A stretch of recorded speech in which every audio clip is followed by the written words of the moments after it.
লাল hit party কালা hit party কথা কি ওলালে কক্ৰোচ মাৰিবৰ কাৰণে পঁইতাচোৰা মাৰিবৰ কাৰণে লাল হিট পাৰ্টি উলিয়ালে কোনোবাই কালা হিট পাৰ্টি উলিয়ালে মানে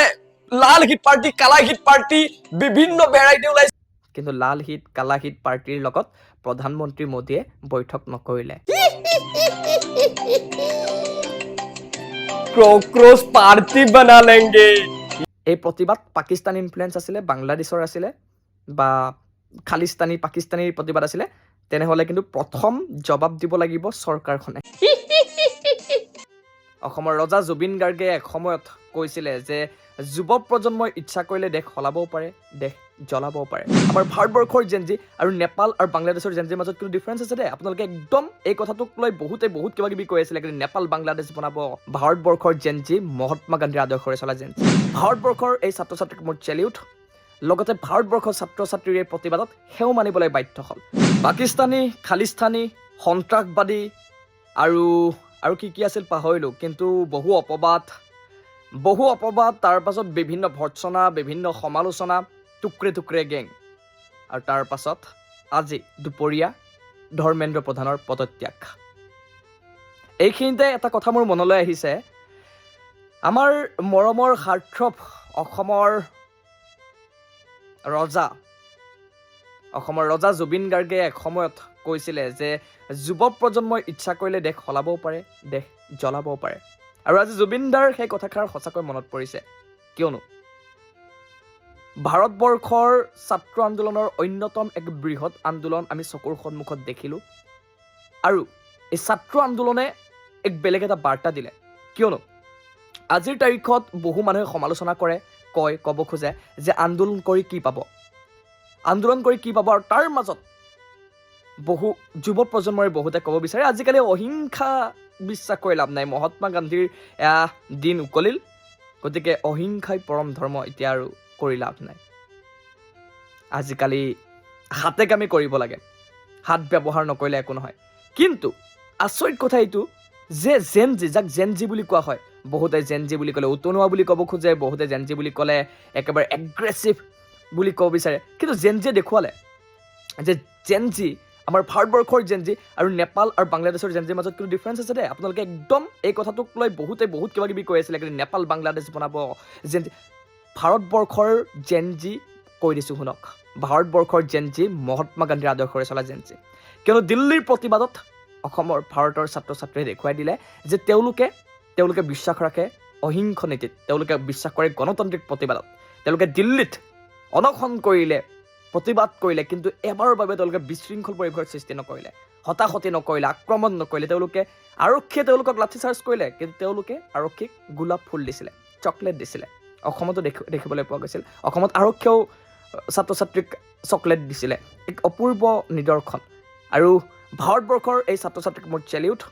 লগতে ভাৰতবৰ্ষৰ ছাত্ৰ ছাত্ৰীৰ এই প্ৰতিবাদত সেও মানিবলৈ বাধ্য হ'ল বহুত ডাঙৰ প্ৰতিবাদ হৈ গ'ল আনকি পাঞ্জাৱৰ কৃষক আন্দোলনেও 2 বছৰ এবছৰ পৰ্যন্ত আন্দোলন কৰিব লগা হৈছিলে কিন্তু এয়া ভাৰতবৰ্ষৰ ছাত্ৰ ছাত্ৰীক মাত্ৰ 2 মাহত চৰকাৰ সেও মানিবলৈ বাধ্য কৰিলে কিয়নো এয়া কোনো বেয়া দাবী নাছিল ন্যায্য প্ৰাপ্তিৰ দাবী আছিল এয়া আমাৰ শিক্ষা ব্যৱস্থাৰ বাবে তেওঁলোকে যুঁজ কৰিছিলে শিক্ষা ব্যৱস্থাৰ কাৰণে ভাৰতবৰ্ষক দুৰ্বল কৰাৰ কাৰণে নহয় বা ভাৰতবৰ্ষৰ বিৰুদ্ধে ষড়যন্ত্ৰ নাছিল লাল হিট পাৰ্টি কালা হিট পাৰ্টি কথা কি ওলালে কক্ৰোচ মাৰিবৰ কাৰণে পঁইতাচোৰা মাৰিবৰ কাৰণে লাল হিট পাৰ্টি উলিয়ালে কোনোবাই কালা হিট পাৰ্টি উলিয়ালে কিন্তু লাল হিট কালা হিট পাৰ্টিৰ লগত প্ৰধানমন্ত্ৰী মোদীয়ে বৈঠক নকৰিলে দুৰ্ভাগ্যৰ কথা এইটো গতিকে কোনোবাখিনি সময়ত বা কেতিয়াবা চৰকাৰক অতিমাত্ৰা ভালৰি লগাব যোৱাটো বেয়া কিয়নো আপুনি সত্যৰ লগত থাকক ন্যায়ৰ লগত থাকক চৰকাৰ কংগ্ৰেছ বিজেপি এইবোৰ নহয় সকলোতে ৰাজনীতি নহয় আৰু ইয়াৰ ৰাজনীতি নাছিল এয়া ছাত্ৰ আন্দোলন আছিল আৰু ছাত্ৰ আন্দোলনৰ বিষয় নিট পেপাৰ লিক পৰীক্ষা ব্যৱস্থা শিক্ষা ব্যৱস্থাক লৈ আছিলে ইয়াত ৰাজনীতি নাছিলে গতিকে যিসকলে ৰাজনীতি কৰিবলৈ চেষ্টা কৰিলে তেওঁলোকে মুখ ঠেকেচা খালে আৰু এতিয়া এই ছাত্ৰসকল যাতে দিশভ্ৰষ্ট নহয় কোনো পলিটিকেল লিডাৰে যাতে হাইজেক কৰিব নোৱাৰে এয়া ছাত্ৰ শক্তিৰ জয় এয়া কোনো পলিটিকেল পাৰ্টিৰ জয় নহয় গতিকে ছাত্ৰ শক্তিয়ে আজি উদযাপন কৰক তেওঁলোকৰ এই জয় কিন্তু তেওঁলোকে এই বিপ্লৱ ইয়াতে সামৰণি নহয় আগুৱাই লৈ যাব লাগিব বহু সময়ত প্ৰয়োজন হ'ব আৰু আশা কৰিম বিজেপি চৰকাৰখনে যিয়ে সাহসী বুলিয়ে কৈছোঁ বা প্ৰেছাৰত আহি কিনে লোৱা যিয়ে হওক মুঠতে যি এটা পদক্ষেপ ল'লে এই পদক্ষেপ কেৱল মাত্ৰ দেখুৱাবৰ বাবে নহয়, কাৰ্যকৰী হওক, সঁচা অৰ্থত ইমপ্লিমেণ্ট হওক। অন্ততঃ এতিয়াৰ পৰা প্ৰত্যেকগৰাকী নেতা, মন্ত্ৰী, বিষয়ববীয়া সকলো যাতে সজাগ সচেতন হওক, ছাত্ৰ ছাত্ৰীৰ জীৱনক লৈ হেতালি নেখেলিব, কিয়নো আমাৰ দেশৰ ভৱিষ্যত, আৰু এইসকল ছাত্ৰ ছাত্ৰীৰ জীৱন বেয়া কৰা মানে দেশৰ ভৱিষ্যত বেয়া হ'ব। গতিকে আহক আমি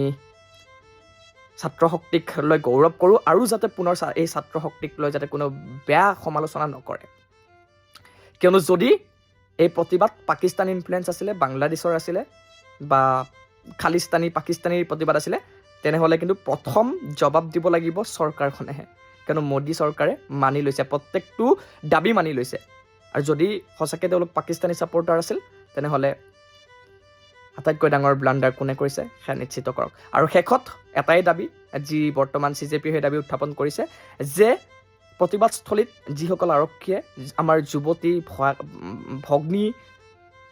মাতৃৰ সৈতে যি বেয়া ব্যৱহাৰ কৰিছিলে, লাখুটিৰে যি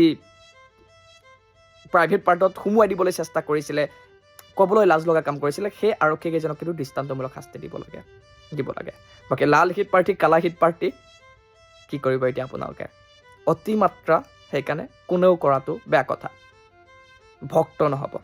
চকু, নাক, কাণ, মুখ খুলি ৰাখক, সজাগ সচেতন নাগৰিক হওক, পলিটিকেল নেতাৰ এজেণ্ডাত নোসোমাব। মই ৰাজনীতিত নাই, মই ছাত্ৰনীতিত আছোঁ, ছাত্ৰসকলৰ লগত আছিলোঁ, থাকিম। ধন্যবাদ। জয় অসম, ভাৰত মাতা কি জয়, বন্দে মাতৰম, ছাত্ৰ শক্তি জিন্দাবাদ।